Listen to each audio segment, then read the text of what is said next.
সবাই ভলান্টিয়ার মতো কাজ করে বলেন।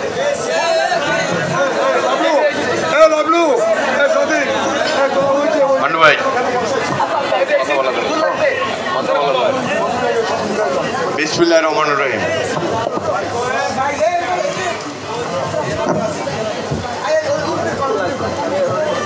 আদর্শের সংগঠন, প্রাণের সংগঠন, প্রিয় সংগঠন, মহান স্বাধীনতার ঘোষক, বহুদলীয় গণতন্ত্রের প্রবক্তা, আধুনিক বাংলাদেশের রূপকার, বাংলাদেশের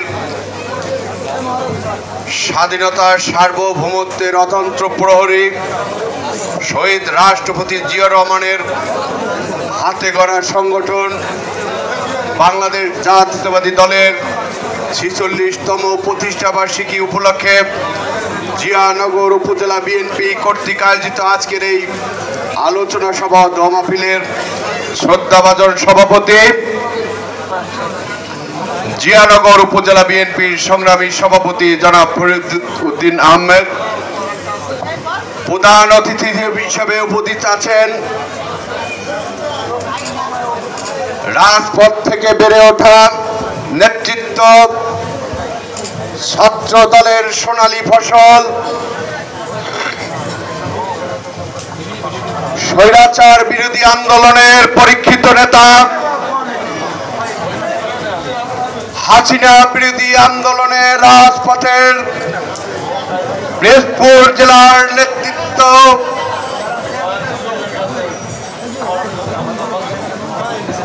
শহীদ রাষ্ট্রপতি জিয়া রহমানের আদর্শ, বেগম খালেদা জিয়ার আস্থাভাজন, দেশনায়ক তারেক রহমানের পরীক্ষিত সৈনিক, বাংলাদেশ জাতীয়তাবাদী দল পিরোজপুর জেলা শাখার সংগ্রামী আহ্বায়ক অধ্যক্ষ আলমগীর হোসেন, বাংলাদেশ জাতীয়তাবাদী দল কেন্দ্রীয় নির্বাহী কমিটির অন্যতম সদস্য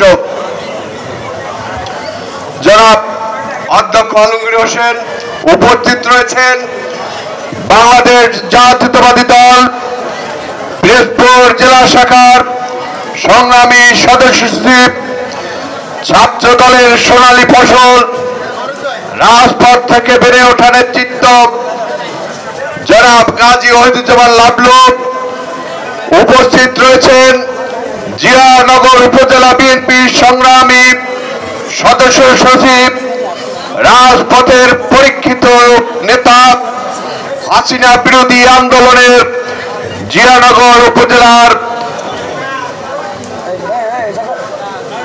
পরীক্ষিত নেতৃত্ব জনাব আলমগীর কবির মান্নু সহ ছাত্রদল, যুবদল, অন্যান্য অঙ্গ সংগঠন ও সহযোগী সংগঠন, বাংলাদেশ জাতীয়তাবাদী দল পিরোজপুর জেলা শাখার পক্ষ থেকে আপনাদেরকে জানাচ্ছি সংগ্রামী অভিনন্দন। আজকের দিনটি আনন্দের হতে পারত, আসলে বক্তৃতায় আমি একটু ভিন্ন ভাষায় বক্তৃতা দেই, এটা আমার সহজাত অভ্যাস।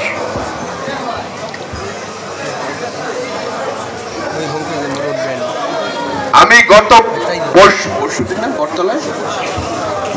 পরশুদিন বটতলায় একটি বক্তৃতা দিয়ে গেছিলাম যে বটতলায় ওই এলাকায় এখনো আওয়ামী লীগ ঘোরে কেন।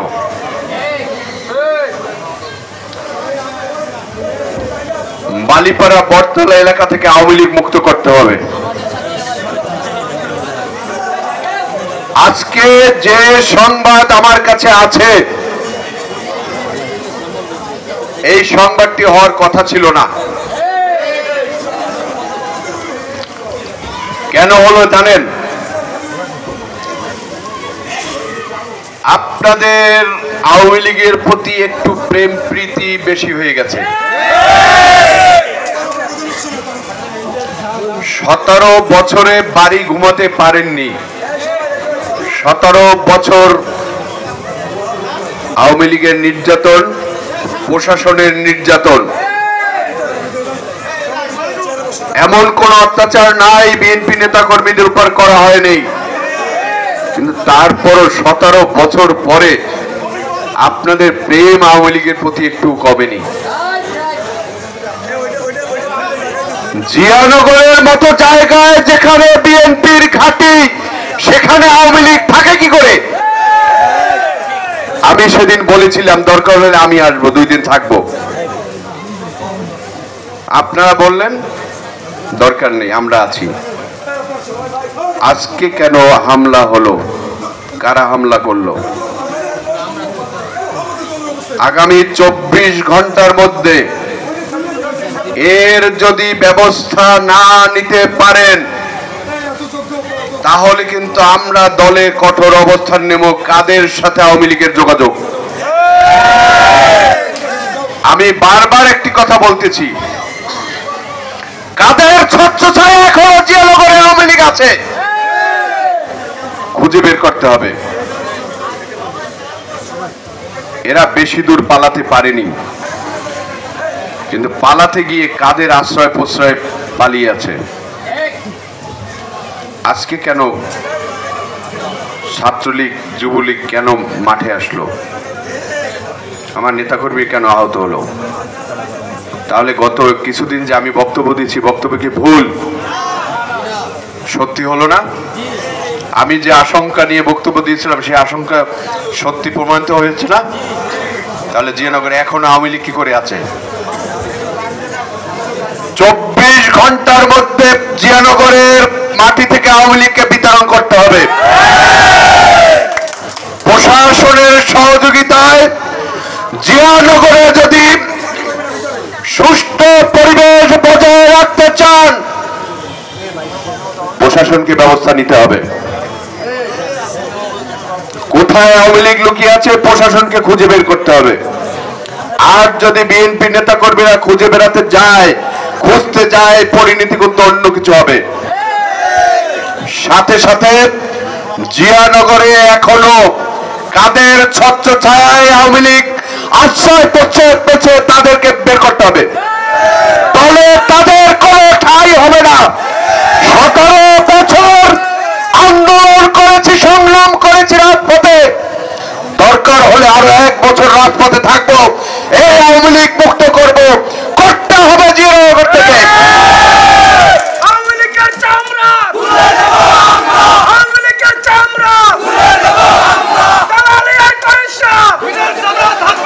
সাহসটা আসলো কোত্থেকে? এই সাহসটা পেল কোত্থেকে? এইটা একটু জানা দরকার। প্রথমে যে কাজটি হচ্ছে, শহীদ রাষ্ট্রপতি জিয়া রহমানের যে আদর্শ, শহীদ রাষ্ট্রপতি জিয়া রহমানের রেখে যাওয়া যে দেশপ্রেম, রেখে যাওয়া যে আদর্শ যারা বুকে ধারণ করে, তাদেরকে দলের গুরুত্বপূর্ণ জায়গায় আসতে হবে। এই জায়গায় নতুন 5 তারিখের পর যারা মুক্তিযোদ্ধা সেজেছে তাদেরকে কোনো প্রকারে ঠাঁই দেওয়া যাবে না। মুক্তিযোদ্ধার তো এখন অভাব নাই, 5 তারিখের পরে মুক্তিযোদ্ধার অভাব নাই, কিন্তু 5 তারিখের আগে 100 লোক মিছিলে আনতে কষ্ট হতো। তাহলে এত লোক আসলো কোত্থেকে? এদের ভিতরে ঘাপটি মেরে থাকা আওয়ামী লীগ আছে। এদের ভিতরে সেই ধর্ষণকারী ছাত্রলীগ আছে। এদের ভিতরে টাকা লুট করে ডাকাত যুবলীগের দোসররা জড়িত আছে। অতএব 5 তারিখের পরে দীর্ঘ মিছিলে যারা ঢুকেছে তাদেরকে চিহ্নিত করে জিয়ানগরের মাটি পরিপূর্ণ বিএনপির ঘাঁটি তৈরি করতে হবে। রাজি আছেন কিনা? এর কোনো বিকল্প নেই। দেশনায়ক তারেক রহমান বলেছে, আগামী দিনের যে কোনো নির্বাচন অবশ্যই চ্যালেঞ্জ মোকাবেলা করতে হবে। 17 বছরে বিভিন্ন চ্যালেঞ্জের মুখোমুখি হয়ে আজকে খুনি হাসিনা ছাত্র জনতার প্রতিরোধে হারিয়ে গেছে, পালিয়ে গেছে। আমাদের চ্যালেঞ্জ শেষ হয়নি। আগামী নির্বাচন পর্যন্ত মাঠে টিকতে হবে। আগামী নির্বাচন পর্যন্ত আমাদের অনেক চ্যালেঞ্জ মোকাবেলা করতে হবে। তার জন্য কি করতে হবে? ছাত্রা যারা দলের নেতাকর্মী তাদেরকে দলে জায়গা দিতে হবে, তাদেরকে দলে অগ্রাধিকার দিতে হবে। আর যারা একটু কানায় আধারে আওয়ামী লীগের সাথে একটু যোগাযোগ রাখার চেষ্টা করতেছেন তারা দয়া করে থেমে যান, নইলে দল থেকে চলে যান। কথা পরিষ্কার, ঘুজুর গুজুর ফুচুর ফুচুর আর চলবে না। আওয়ামী লীগের 17 বছরের সুবিধা নিয়েছেন, ভালো কথা। এখন এই 17 বছরে যারা নির্যাতিত, নিপীড়িত, যারা অত্যাচারিত তাদেরকে সুযোগ করে দিতে হবে। আগামী দিনের সকল সুযোগ সুবিধায় দলের দুঃসময়ে যারা পাশে ছিল, রাজপথে ছিল, তাদের অগ্রাধিকার আগে। এর বাইরে যদি কেউ নতুন মুক্তিযোদ্ধা সেজেছে তাদের যদি কেউ জায়গা দেওয়ার চেষ্টা করেন তিনিও কিন্তু শাস্তির মুখে পড়বেন।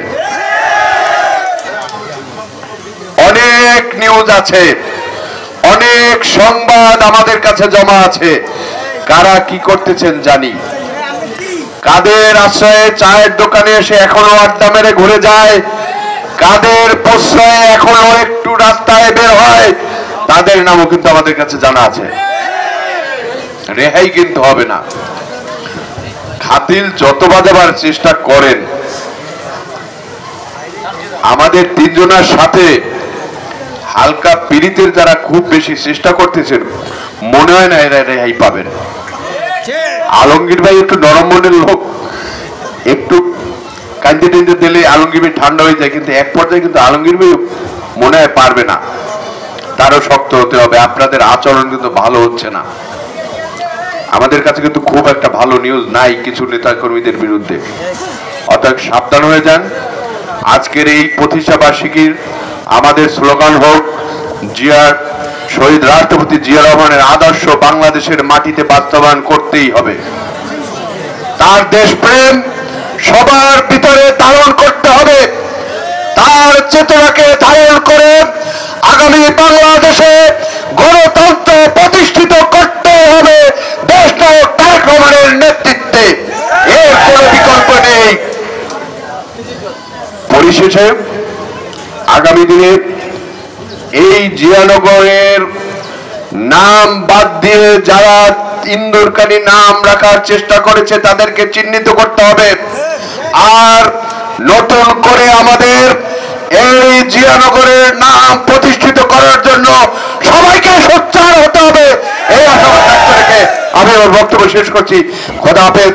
বাংলাদেশ জিন্দাবাদ, জাতীয়তাবাদী দল জিন্দাবাদ, শহীদ রাষ্ট্রপতি জিয়া রহমান অমর হোক, দেশনেত্রী বেগম খালেদা জিয়া জিন্দাবাদ, তারুণের অহংকার তারেক রহমান জিন্দাবাদ। সবাইকে ধন্যবাদ।